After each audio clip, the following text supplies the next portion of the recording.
Ever notice how the moment you stop chasing, people suddenly start paying attention? Well, what if I told you that pulling back just a little is actually the fastest way to trigger a woman's fear of losing you? Most people get this completely backwards, and it costs them everything. Listen, I get it. When you really like someone, your first instinct is to give them more attention, more messages, more of yourself. But here's the thing, it doesn't work like that. In fact, the harder you chase, the faster they pull away. What actually makes someone realize your value isn't how close you stay, it's how confidently you can step back. And today, I'm going to break down exactly how to trigger that fear of losing you. Without games, without manipulation, just smart, controlled distance. Ever notice how people only seem to appreciate what they have when it's slipping away? It's strange, but it's one of those unspoken truths in human behavior. The moment something feels too easy or always within reach, we naturally stop valuing it as much. This isn't something people admit openly, but it's there, running in the background of every relationship. Now, when it comes to dating, especially if you're dealing with a woman you really like, this dynamic is amplified. And most people get this part wrong because when emotions get involved, logic tends to disappear. Instead of pulling back, you end up chasing harder. And chasing doesn't trigger closeness, it triggers distance. Think about the last time someone gave you way too much attention, way too fast. Maybe it was someone who texted you nonstop, wanted to be around you every second, couldn't take a hint when you needed space. What happened? Chances are, no matter how nice that person was, you started feeling a little overwhelmed. That's because when something is too accessible, it stops feeling exciting. And the truth is, attraction feeds off of tension, mystery, and a little bit of uncertainty. That's what keeps people emotionally engaged. So when you're always around, always replying, always chasing, you kill that natural tension, and things start to feel too predictable. Now, what's wild is that people confuse attention with value. They think the more effort they show, the more someone will care. And sure, in friendships or family relationships, consistency is great. But in romantic attraction, it works differently. Women don't fall for men because of how desperately they want them. They fall for men who know their own worth and aren't afraid to step back when necessary. It's not about playing games or pretending not to care. It's about genuinely being the kind of person whose life is full, whose time is valuable, and who doesn't feel the need to constantly prove their worth. The instinct most guys have when they start feeling a girl pull away is to double their efforts. More texts, more calls, more compliments, more everything. But if you really pay attention, you'll notice that the more you chase, the faster she slips away. The energy completely shifts. It's like trying to hold water in your hands. The tighter you squeeze, the more you lose. And this isn't because she's cruel or playing games, it's because of how the brain processes value. We don't chase what's always chasing us. We chase what's a little out of reach. It's not about scarcity for the sake of manipulation. It's about creating natural space so desire can grow. When you start to step back, not in a cold, rude way, but in a calm, confident way, it subtly communicates something powerful. It says you're not desperate. It says you're not waiting around, hoping for her attention. And paradoxically, that's what makes people pay attention. Because when someone is no longer constantly in your face, you start to notice their absence. That gap creates curiosity. And curiosity is one of the strongest emotional triggers we have. We want to know what's going on. Why isn't he texting me as much? Is he seeing someone else? Did I do something wrong? And the moment those questions start creeping in, you've shifted the dynamic without having to say a word. The beautiful part about this is that it doesn't require manipulation or games. You don't have to act like a jerk. You don't have to ignore messages or pretend you're busy. You just have to actually be busy with your life, your goals, your hobbies, your friends. You have to be someone who's genuinely not available 24/7. Not because you're trying to send a message, but because you're too focused on building a life you're proud of. That's where your real power comes from. And women pick up on that energy instantly. When a man moves with purpose, when he values his time, when he doesn't jump at every opportunity just to please someone else, it creates an aura of strength. And that strength is deeply attractive. I remember talking to a friend of mine about this exact thing. He was head over heels for this girl. From the moment they met, he was hooked. He'd text her first thing in the morning, send goodnight messages, constantly try to plan outings. And at first, she was responsive, but slowly she started getting distant. She wasn't as excited. She started taking longer to reply, and eventually she stopped making time for him. He was devastated, and his natural instinct was to try harder. But every time he reached out, she became colder. It wasn't until he finally decided to pull back, not out of bitterness, but because he realized he was losing himself in the process, that everything changed. When he stopped reaching out, focused on his fitness, started working on his side projects, and even started hanging out with other people, she noticed. A week later, she was texting him out of nowhere, saying how she missed their conversations. It wasn't magic, it wasn't luck. It was human psychology playing out exactly as it always does. The absence made her realize what she'd taken for granted. And because he wasn't sitting around bitter or angry, he was able to reconnect on his own terms. That's what pulling back does.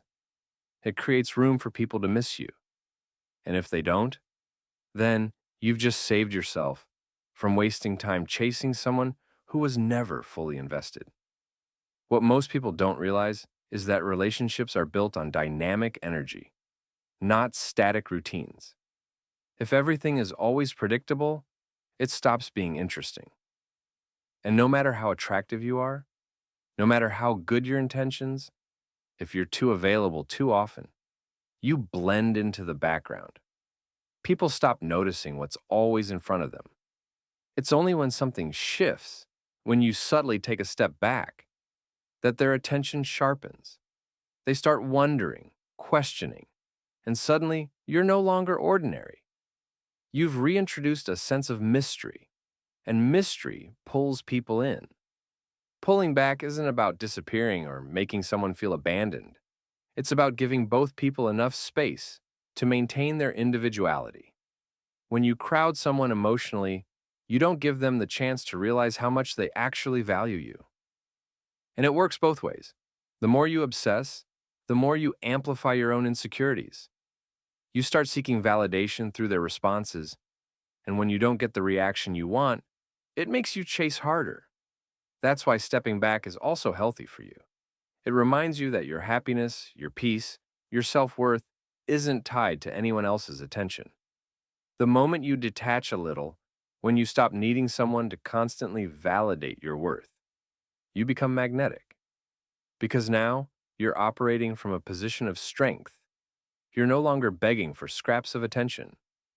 You're choosing who you allow into your space. And that changes everything.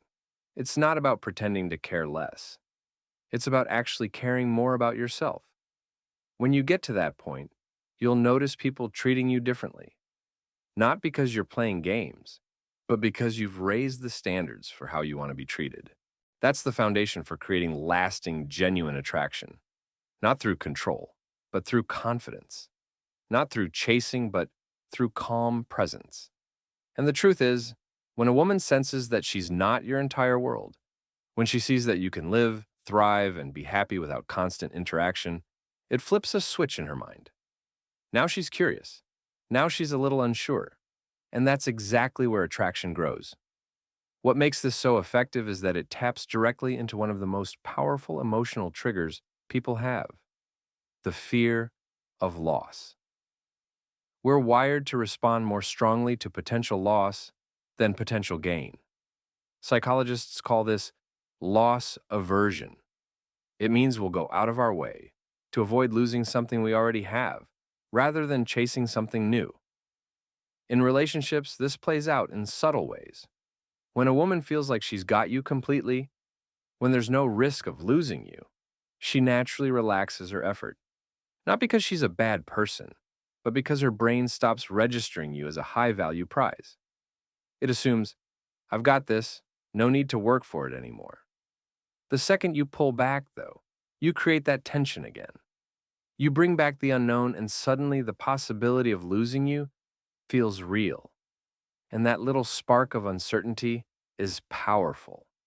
It creates questions she might not have asked herself before. Why isn't he reaching out like he used to? Is he losing interest?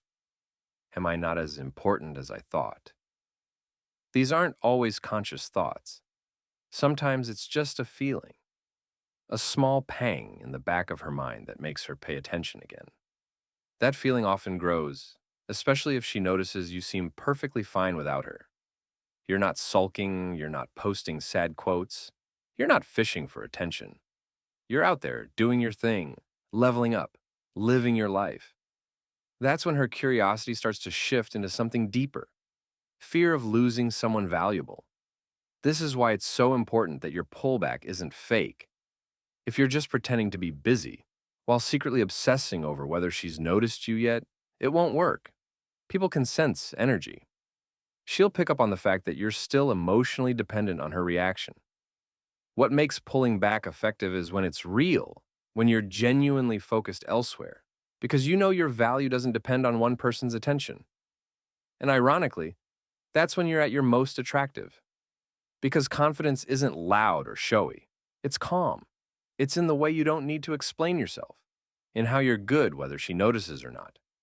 Another thing people get wrong is they treat relationships like static situations. Like, once you win someone over, the work is done. But attraction is like a fire. It needs air. It needs space. It needs fuel. Constantly smothering it, trying to control every flicker, kills it. Pulling back is like adding just enough distance to let that flame breathe again.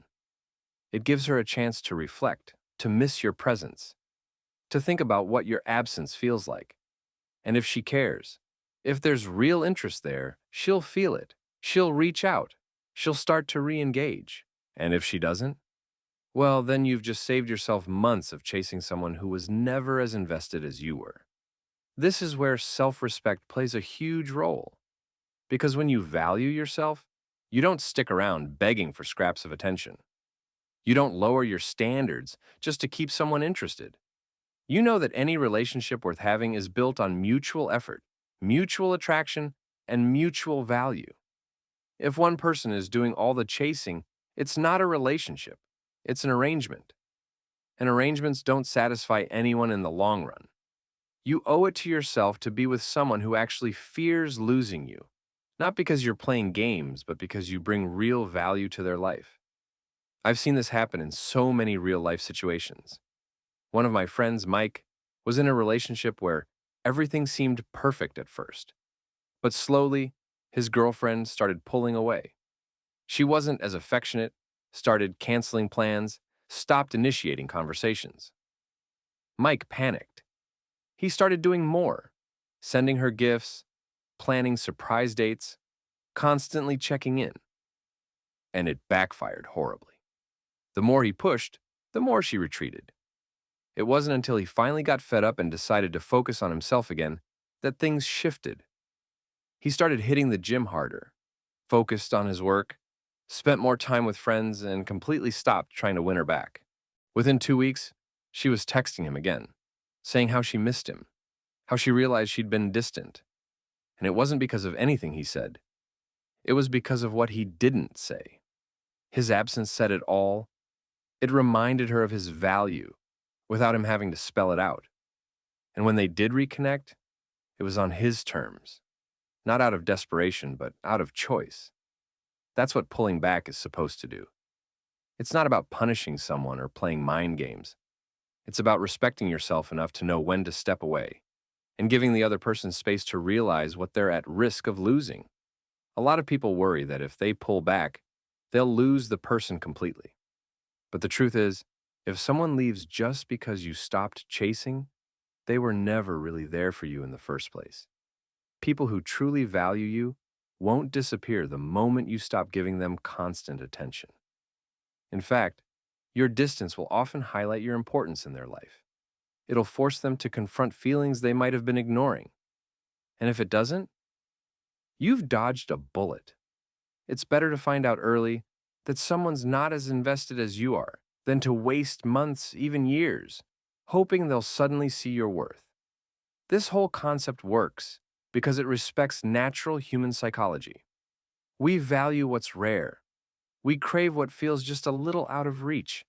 It's not about manipulation, it's about understanding how people operate emotionally. And the beauty of this is that it benefits both people. When you stop chasing, you give yourself peace. You reclaim your energy. You put it back into things that actually make you better: your health, your goals, your passions. And you give the other person space to figure out what they really want, without pressure, without expectations. If you've ever been in a situation where you're the one doing all the chasing, constantly wondering where you stand, you know how exhausting it is. It's draining. It kills your confidence. But the moment you flip that dynamic by stepping back, everything changes. Not only does the other person start to question their own feelings, but you also start seeing things more clearly. You realize that the world didn't end just because you weren't texting them every 5 minutes. You notice how much better your mood is when you're not constantly waiting for a reply. And you find out that your happiness was never supposed to be in someone else's hands to begin with. It's funny how fast people notice when you stop giving them the energy they took for granted. What was once ignored suddenly becomes valuable. What was overlooked starts to feel important again. And while some people might not admit it, they feel it. They sense the shift. And the ones who actually care will adjust their behavior. They'll start reaching out more. They'll make time. They'll show you through actions, not just words, that they don't want to lose you. That's when you know it's real. And here's something even deeper. Most people don't realize pulling back isn't just about what it does to her, it's about what it does to you. It forces you to face your own emotional habits. So many people get stuck in this cycle of overgiving, over-chasing, and over-investing in people who aren't doing the same in return. And the more you do that, the less you respect yourself. Whether you admit it or not, every time you ignore your gut feeling, every time you chase someone who's clearly pulling away, you chip away at your own self-worth. You start telling yourself that this is the best you can get, that you have to convince someone to want you, and that's a dangerous place to live in emotionally. When you pull back, even if it's uncomfortable at first, you slowly start realizing how much peace comes with not chasing. Your mind feels clearer, your mood improves, and you stop feeling so anxious about every little message or lack of response. You stop needing someone else's attention to feel good about yourself. And that's a massive win. Because when you finally reach a place where you're genuinely content with your own life, your routines, your goals, your people, you stop settling for half-hearted effort. You naturally attract people who match your energy, people who respect your time, people who actually bring value to your world instead of just taking from it. I've seen this happen over and over again. A guy spends months chasing a woman, putting her on a pedestal, making her the center of his universe. She gets bored, distant, unresponsive. He's crushed. He feels like he's losing something valuable. Then, almost by accident or out of frustration, he stops. He goes silent, starts focusing on his job, his workouts, his business, his passions. And in that silence, something shifts. Not just in how she sees him, but in how he sees himself. He starts walking different, talking different. He stops over-explaining, stops over-apologizing, stops seeking permission to exist in someone else's life. And without even meaning to, he becomes 10 times more attractive. Because confidence isn't about loud declarations, it's about quiet certainty. That's when women notice. When you're no longer orbiting their world, when you've created your own, that's when they feel your absence. It's no longer about what you're doing to make them like you. It's about what they're willing to do to keep up with you. That's the subtle shift in power that happens when you start pulling back. You move from being the person chasing validation to the person people are trying to keep up with. And it happens not because you manipulated anyone, but because you grew into someone who doesn't need to chase anymore. One of the most underrated parts of pulling back is how much it resets the emotional balance. Think of relationships like a seesaw. If one person is pushing all the weight on their side, the other person naturally lifts off the ground. There's no balance. It doesn't feel good for either person. But the moment you stop pushing so hard, the other person starts feeling the shift. They have to either meet you in the middle or fall off. And if they fall off, good. Better now than later. Because people who won't meet you halfway are never going to give you the kind of relationship you actually want. The ones who do, those are the ones worth your time. Now I know what some people might be thinking. What if she just doesn't care?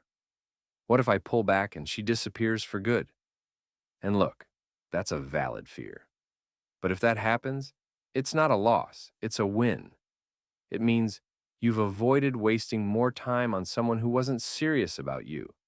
It means you've cleared space in your life for people who actually appreciate you.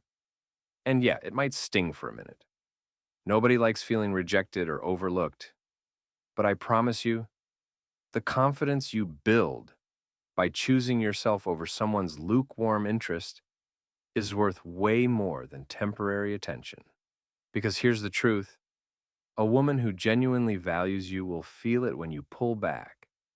She'll notice your absence. It'll bother her.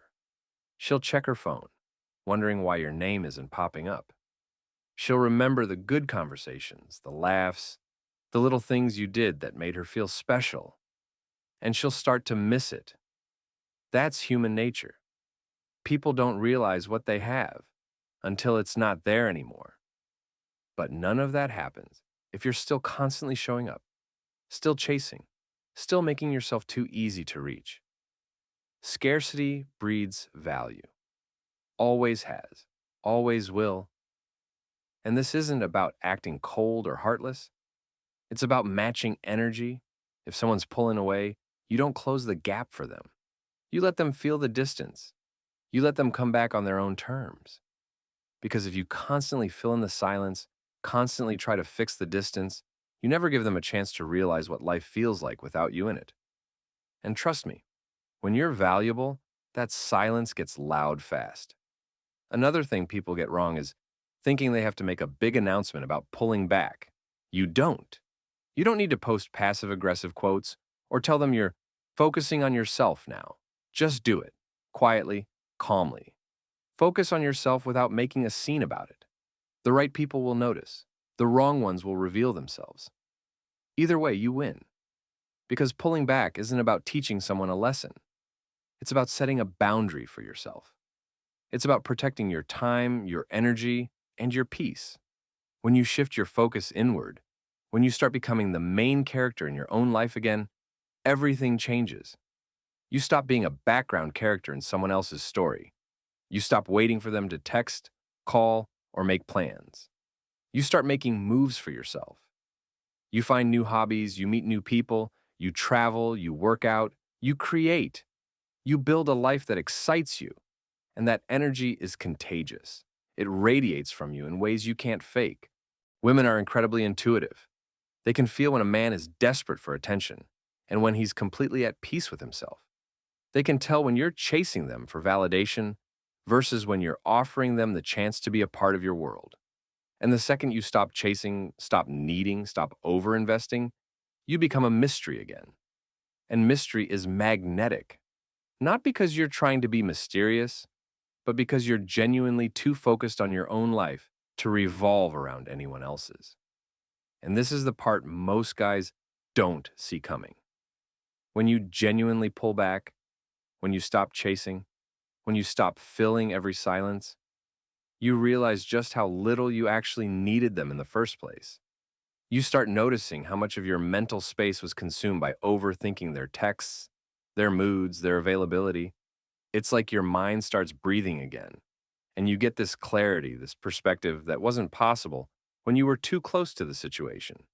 You begin to recognize patterns you ignored before, the hot and cold behavior, the mixed signals, the way you were always the one adjusting, compromising, and making room. And with that awareness, you naturally become more selective about who gets access to your time and energy moving forward. What's wild is the moment you genuinely stop needing someone is the exact moment they feel drawn back to you. It's like your detachment becomes this invisible pull because no one's drawn to someone who's clinging. People are drawn to those who are already whole without them. Someone who doesn't need you but chooses you, that's attractive. That's rare. And the fear of losing someone like that is real. It creeps in when they realize you've stopped orbiting around them. When they catch themselves wondering what you're doing, who you're with, what's changed. And the thing is, you won't even have to explain yourself. Your distance speaks louder than any words could. I remember talking to a guy who tried this after hearing about it. He'd been dating this girl for months, and everything was great at first. Then slowly, she started pulling away. Less texts, more vague excuses, always too busy. He panicked, like most people do. Tried to double down, be extra sweet, extra available, hoping it would bring her closer. It didn't. It pushed her further. Finally, he had enough. He stopped texting first, stopped asking to hang out, and started focusing on his friends, his hobbies, his job. At first, it hurt like hell. He missed her. But every day it got easier. And a couple of weeks later, guess who showed up in his DMs? Out of nowhere, "Hey, haven't heard from you in a while. How have you been?" That's not a coincidence. That's the pullback effect in action. But here's what separates the guys who win from the ones who fall back into the same trap. He didn't jump at the chance. He didn't immediately drop everything and start chasing again. He kept his pace, responded casually, didn't rearrange his schedule. Because by then, he wasn't pretending to be okay without her. He was actually okay without her. That's the goal. Not to fake detachment, but to actually reach a place where you're good either way, where you genuinely believe that anyone who's meant to be in your life won't need to be chased. See, when you operate from a place of scarcity, believing this one person is the only source of your happiness, you make terrible decisions. You tolerate behavior you shouldn't, you accept less than you deserve, and you give away your power. But when you operate from abundance, knowing there are countless people, opportunities, and experiences out there, you stop settling. You start moving differently. You become harder to impress, harder to shake, harder to manipulate. And that quiet confidence changes the entire dynamic of how people interact with you. A woman can feel when she's dealing with a man who won't beg for her time. She notices when you're not overly impressed just because she's pretty, when you're not desperate for her attention, when you're not bending over backwards to stay in her life. And in a world full of people chasing validation, that stands out. It makes her wonder what's different about you. What makes you so secure, so unbothered, so steady? That curiosity turns into interest. And that interest, if it's real, turns into effort. Genuine, consistent effort, the kind you don't have to beg for. And here's the thing, you don't do this for them. You do this for you. You pull back because it's the healthy thing to do when someone isn't matching your energy. You focus on yourself because you deserve to be your own priority. And if they notice, if they come back, great. But you're not waiting around for it. You're not pausing your life, holding your breath, hoping they'll finally see your worth. You already know your worth. You already know what you bring to the table. And if they're smart enough to appreciate it, they'll meet you where you are. If not, someone else will. So when you pull back, do it for real. Use that time to level up. Hit the gym. Build your business. Hang out with your people. Try new things. Focus on things that make you proud to be you, not just someone else's option. Because when you live like that, not only do you stop fearing loss, but you also attract people who genuinely want to be part of your life, not because you're chasing them, but because they see your value and fear losing you. And that's the ultimate win. When the people in your life aren't there because you chased them down, but because they chose to stay. Not out of guilt, not out of habit, but because they recognize your worth without you having to spell it out. That's the kind of connection you want. The kind that grows naturally, built on mutual respect, mutual value, and mutual effort. Not one-sided, not forced, and definitely not built on fear. So remember, the next time you feel someone pulling away, don't panic. Don't chase. Don't double down. Pull back. Focus on yourself. Let them feel your absence. And watch how fast the dynamic shifts when you start valuing yourself the way you wish they would. Now, hit that subscribe button